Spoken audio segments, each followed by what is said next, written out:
Hi, everybody, and welcome to 32Soft's much anticipated June webinar. I'm Denise, your host, and with me today to present is the magnificent Don Lindsey, to whom I will hand off in just a moment.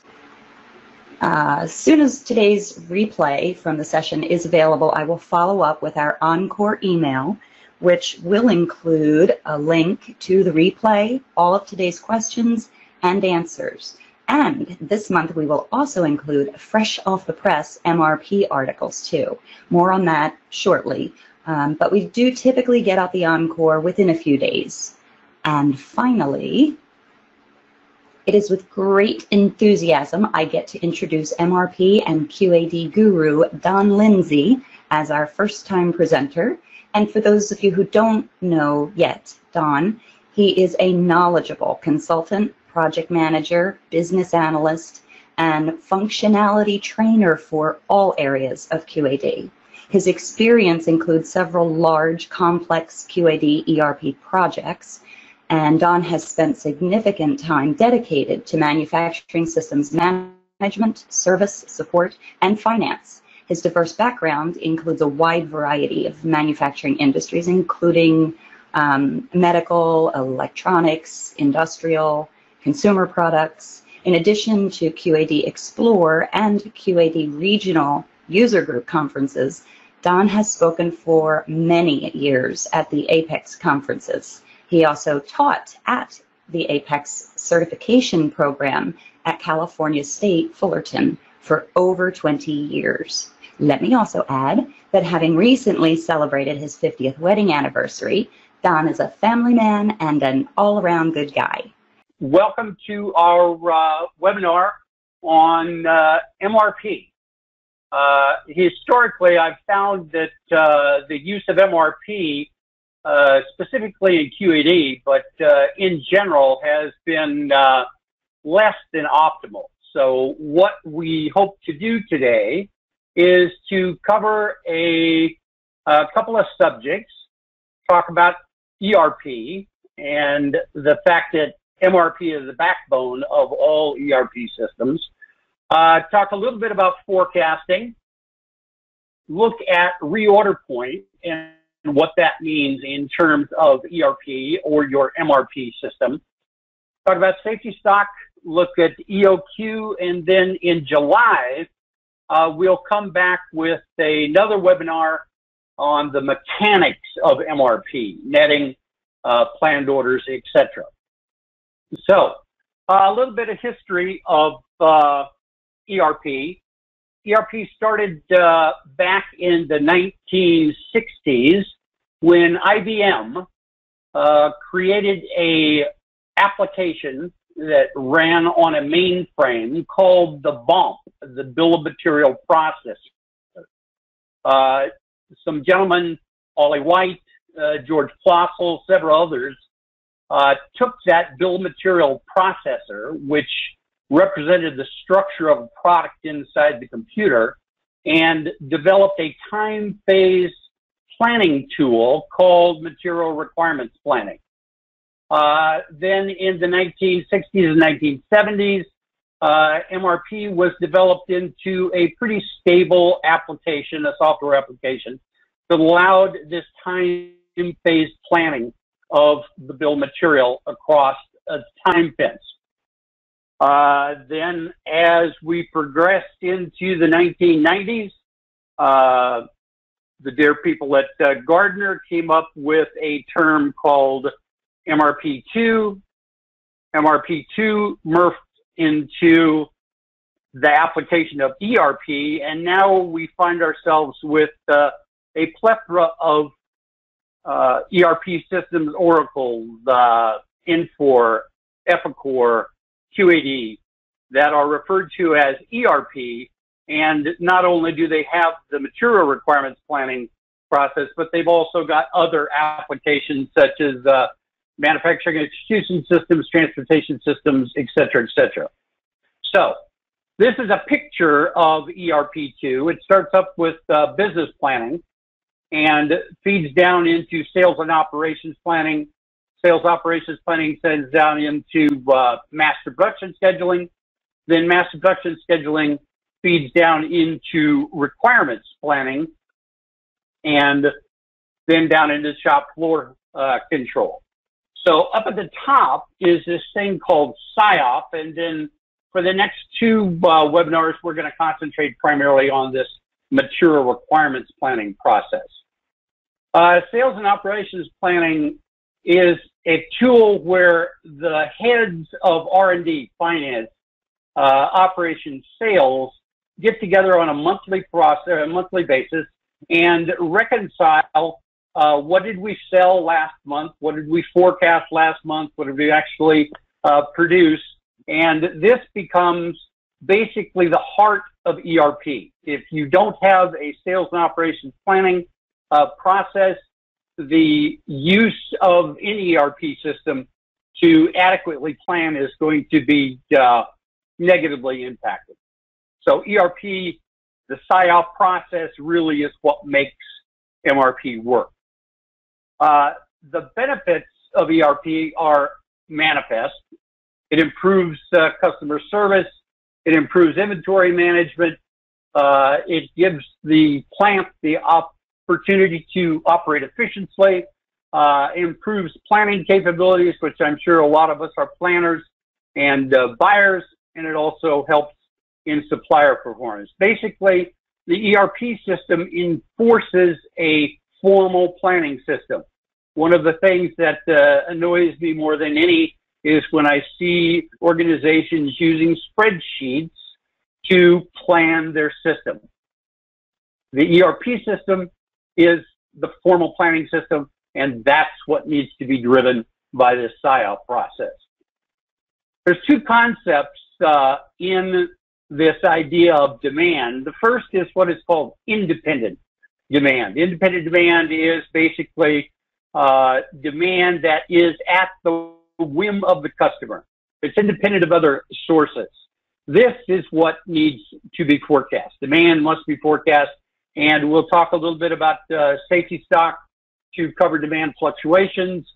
The other is dependent demand. Dependent demand is demand that is calculated primarily from the source of demand for something else.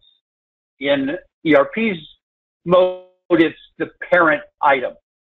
So there are specific techniques for each type of demand. We use specific techniques for independent demand. We use specific techniques for dependent demand. And there are many parts which have both types of demand. So, forecasting. What do we do with forecasting? Forecasting drives MRP. Through the master production schedule, and regrettably we don't have time to talk about master production scheduling as much as I'd like to, but it's the estimate of future demand. Typically a mathematical calculation based on historical demand, the use of subjective estimates for informal processes, that's the independent demand. And as I said, some parts actually have a combination of two. It's the objective projection of demand modified by subjective knowledge. As I said, the only major causes of forecasts are the people who make forecasts and the people who use it. So you've got to understand forecasts and know what you're doing. The forecasting methods are, number one, qualitative. Qualitative is basically based on intuition, tends to be subjective, so you have to think about it instead of actually calculating. And such things as panel consensus, Delphi, market research, historical analyze, and I'm sure a lot of us have this qualitative forecasting technique called, what does the CEO want to do? The other type of forecasting is quantitative, and this is based on historical usage, historical calculations of data. And it assumes that the future will repeat in the past. Combination of the two, the qualitative and the quantitative, then become the company forecast. So in terms of QAD, this is where you use 22.1 forecast maintenance to input the values into your MRP system. Principles of forecasting are, number one, they're never right. Number two, they're always accurate in large groups of items than in single items. That's why we do business planning, production planning, master scheduling, and MRP, because we can more readily forecast large groups instead of individuals. We assume that the future in the near future is more accurate than the far distant future, and they should include an error method. We'll talk about this when we talk about safety stock. Methods should be used before being adopted. You can't just start using a forecasting method and then change your mind and figure that it's going to work. You got to test what those are. And forecasts are not a substitute for calculated demand. As we saw dependent demand, that we need to forecast or actually calculate from demand of a parent. So you don't forecast dependent demand. All actual forecasts are actually consumed by orders, and there's a field in QED that we can use to do that. And you need to track and measure as frequently as required. And this as required typically gets ignored. It should be at least monthly. I see a lot of organizations only tracking and measuring forecasts on either a quarterly, sometimes a semi-annually, and God forbid an annual representation. The goal for forecasting is not to make forecasts right, it's to make forecasts less wrong, more accurate. There's a number of forecasting techniques. The statistical techniques are average, moving average, weighted moving average, and exponential smoothing. Basically, what an average is a forecast. It's a straight line projection of what you expect to sell. The exponential smoothing formula, which is typically your most used forecasting technique, takes the new forecast or calculates the new forecast equal to an alpha factor, and regrettably we don't have enough time to talk about forecasting. We're planning another webinar on forecasting later in the year, times 1 minus that alpha times the old forecast. So that can give us double exponential smoothing, triple smoothing, and then if you want to get into the more complex mathematical techniques of regression analysis, neural networks, Holt-Winters methods, you can do that. But basically what you're doing is you're calculating an average and you're inputting that average as a forecast modified by subjective knowledge. So what about reorder point? I see a lot of organizations using reorder point as their method of planning when to release the next order into either the shop or the purchase area. Reorder point is based upon a target level, and we'll talk about this demand through lead time plus safety stock, where the target level is equal to the demand per period, and that demand can either be historical demand, or you can actually go into MRP_DEEP and calculate the actual projected demand from MRP. You then multiply or add the review period and the lead time times that demand and add safety stock, and that will then give you your target level. So what you have on hand minus the target level is typically what you're going to order.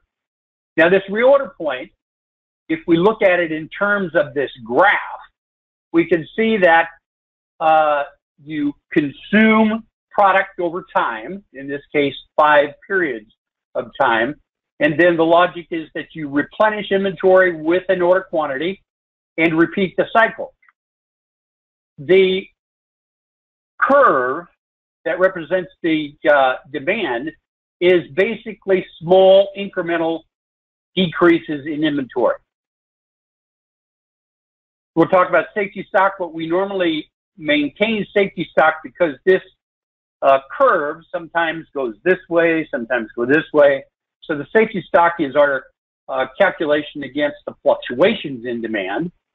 And then we order an EOQ, and based on lead time, when the quantity reaches this reorder point, we launch an order out into the system. So if we look at some values, if we started off with 100 units and we have 20 units of safety stock with a 2-period lead time, we can see that the reorder point, that point at which we would launch a new order, is equal to 100 minus 20 equals 80 divided by the 5 periods of consumption. Means we're going to consume 16 units per period. So the demand through lead time is 16 times 2, or 32. And so therefore, the safety stock is the reorder, or the demand through lead time plus safety stock, or 52 units. So when the inventory reaches that 52 point, we launch an order out into the system. Here's a simple reorder calculation. We got 200 units per week, 200 units of safety stock, order quantity of 2,000, and a 4-week lead time. So you can see that you could very easily create a spreadsheet that has all these parameters and automatically calculate the reorder point for each independent demand item. Here's some reorder point concepts. The order quantities are usually fixed in order where that EOQ, or that lot size, is normally the same. Reorder point is determined by the average demand through lead time. So if you're going to use reorder points, you need to recalculate demand every single month or every single period. The intervals between replenishment are typically not constant because that demand curve that we saw on the sawtooth curve is not necessarily constant and consistent. The average inventory is equal to the order quantity minus 2 average plus safety stock. So reorder point is fine at that top level, at the independent demand level.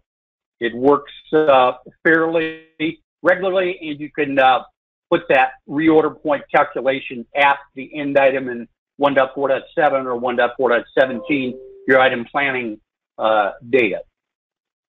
However, for lower level items, the demand is lumpy. So when you have a bill of material parent component relationship, the only demand that occurs is when you launch an order for the parent, and that makes the stock or the reorder point logic on a lower level item, a dependent demand item, it doesn't work very well. So we tend not to use reorder point on bombs. We only use reorder point at the top orders. So let's talk a little bit about safety stock. Safety stock is used to prevent a stock out. It's the amount of stock carried, and it depends on the variability of demand. Remember, we looked at that independent demand item. How often we order, what we call the desired service level, and the length of the lead time, and our ability to forecast and control lead times. And this is usually the planner and the buyer's responsibility. The formula is safety stock equals desired service level times MAD adjusted for lead time. I'll explain that in just a second.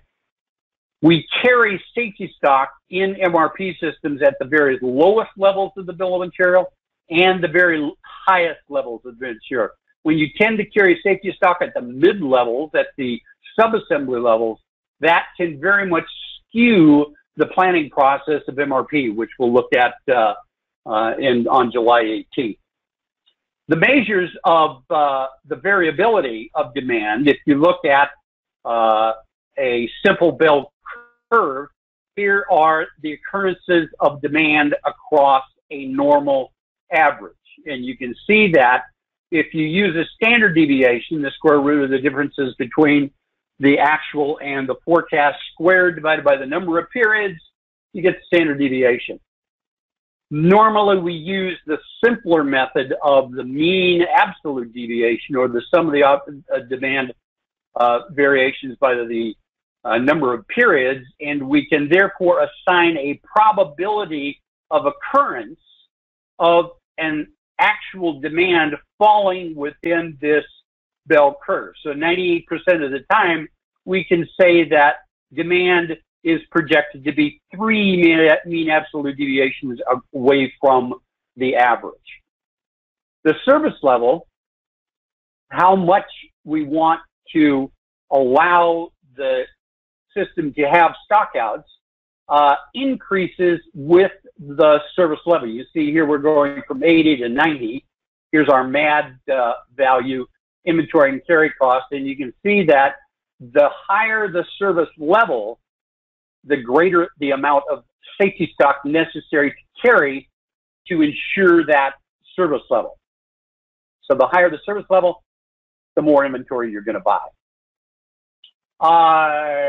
The safety factor, the basic safety stock calculation assumes that the replenishment lead time is equal to the forecast interval. So if you're forecasting on a monthly basis and your lead time is 8 weeks, then you're going to want to adjust that mean absolute deviation by a factor that accounts for the variance between the forecast interval and the lead time interval. And this gives you a table of what those adjustment factors might mean or might be. And again, we don't have time to get into the actual calculations, but basically you're going to modify your mean absolute deviation by that forecast period. So here's a simple example of a safety stock calculation. We've got a mean absolute deviation of 250 units. Our lead time is 8 weeks. We want 95% service factor, and our forecast interval is 4 weeks. So if we take the lead time by the forecast interval, you see we've got a 2 multiplier. We adjust the MAD, or the mean absolute deviation, by that multiplier. If we go back to the previous overhead, we can see 2 is equal to that 1.63. So we multiply the MAD times the 1.63, gets 408. 408 times the safety factor gives us a safety stock of 840.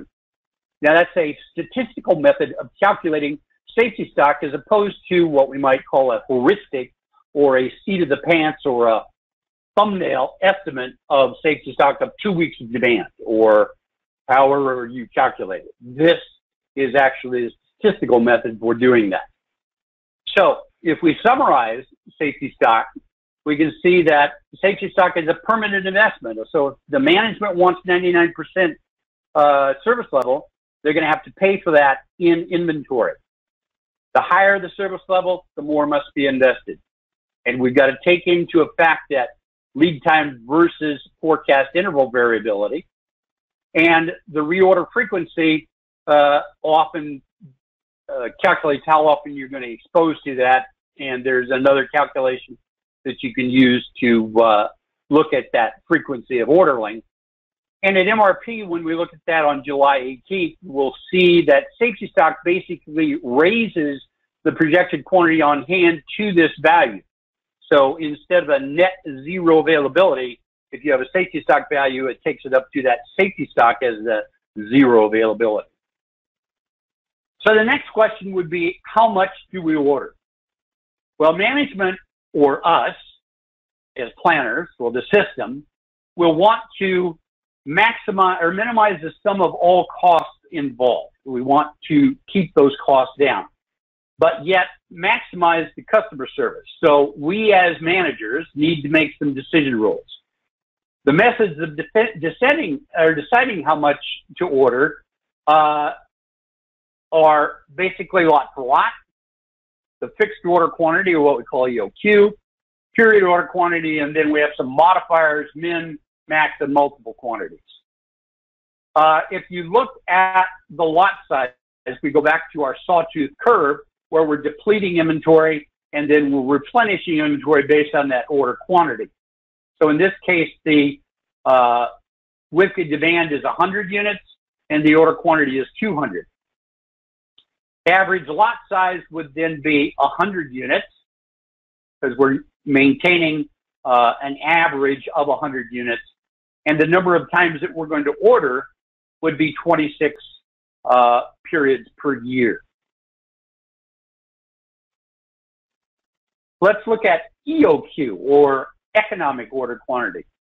EOQ assumes that demand is going to be relatively constant and known, so we know that that curve is going to be what we think it is. Items are produced and purchased in lots, and these costs, the preparation, inventory, carrying costs, lead times, are constant and known, and the replenishment costs are understood. So if we look at lot sizing, we're looking at what's called the order cost.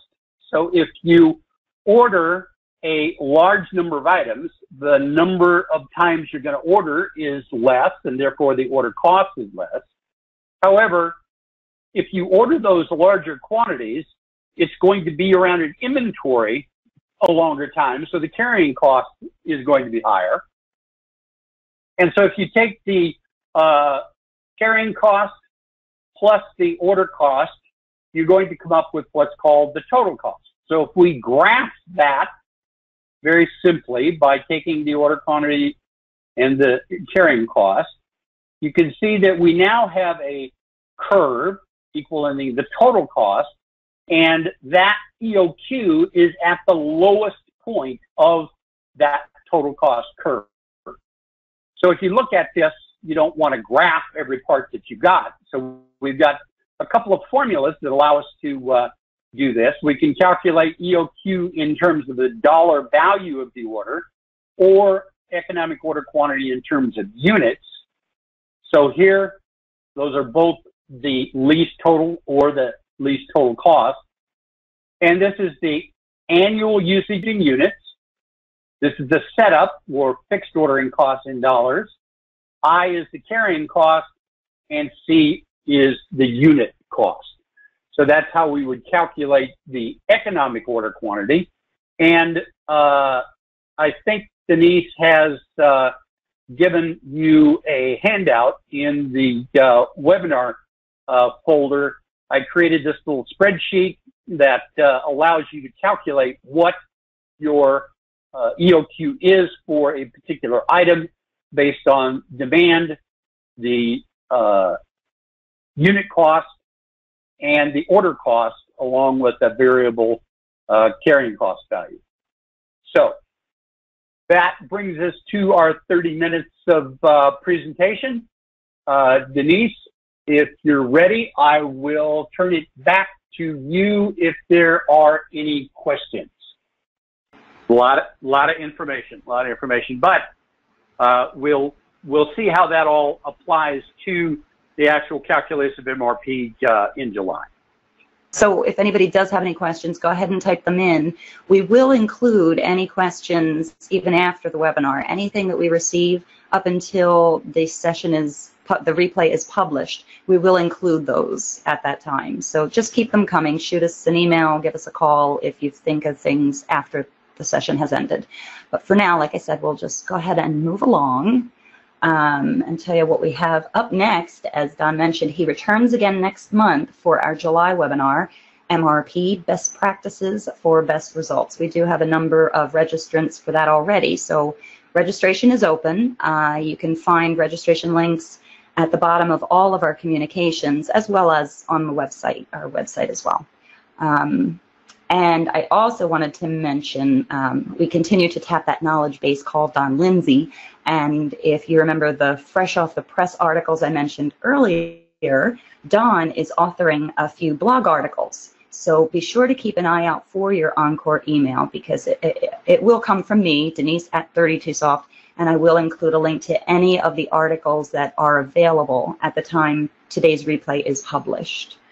We also have some fall conferences that we will again participate in, both the Midwest User Group and West Coast User Group conferences. So if you plan to attend, please plan to visit.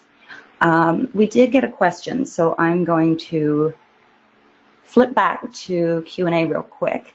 Here's a question for you, Don. Very high level, great information. If we have questions about some of the information presented, can we contact Don? That's a great question. Absolutely. Do you want them coming directly to you, Don, or how do you want to handle it? Just go ahead and send the email to 32Soft or Denise or Alex, and we'll get back with you as to your specifics. I had a couple of questions from the registration process, and we were able to help a couple of people with a pegging browse and a work order detail issue they were having. So yeah, if you've got any questions about MRP, the MRP tables, master scheduling, forecasting, please just shoot me an email. Glad to help. In summary, all of these calculations of forecast, reorder point, EOQ, safety stock, those should be done on a monthly basis and recalculated on a monthly or period basis. If you're doing quarterly or weekly MRPs, it depends on your company.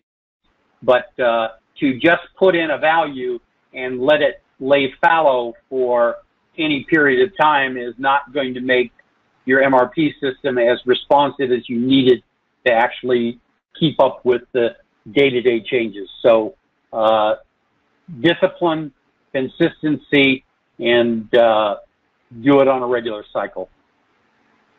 Great. Great. Thanks very much. Okay, we typically close out with a final thought. So factors, orders, remember, never forecast what you can calculate.